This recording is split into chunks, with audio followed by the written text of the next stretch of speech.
ଗୋଟିଏ ସୁନ୍ଦର ଗାଁରେ ଗରିବ କିନ୍ତୁ ଦୟାଳୁ ମଣିଷ ରହୁଥିଲା। ତାଙ୍କ ନାଁ ଥିଲା ଦିନେଶ। ସେ ପ୍ରତିଦିନ ସକାଳେ ନିଜ ଘରର ସାମ୍ନାରେ ଥିବା ବଡ଼ ଗଛ ତଳେ ବସିଥିଲା।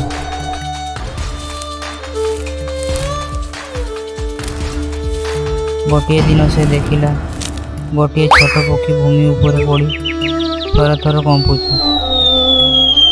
ଦିନେଶ ଧୀରେ ଧୀରେ ଯାଇ ପକ୍ଷୀଟିକୁ ଉଠାଇଲା। ସେ ଦେଖିଲା ପକ୍ଷୀଟିର ଡେଣାରେ ଆଘାତ ପାଇଲା। ଦିନେଶ ପକ୍ଷୀଟିକୁ ଘରକୁ ନେଇ ଆସିଲା।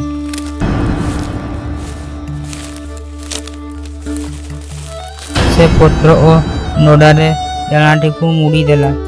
ପ୍ରତିଦିନ ସେ ପକ୍ଷୀଟିକୁ ଦାନା ଓ ପାଣି ଖାଇବାକୁ ଦେଉଥିଲା। ଧୀରେ ଧୀରେ ପକ୍ଷୀଟି ସୁସ୍ଥ ହେବାକୁ ଲାଗିଲା। କିଛି ଦିନ ପରେ ପକ୍ଷୀଟି ଉଡ଼ିବାକୁ ଚେଷ୍ଟା କଲା। ଦିନେଶ ତାକୁ ଆକାଶକୁ ଦିଗକୁ ଛାଡ଼ିଦେଲା।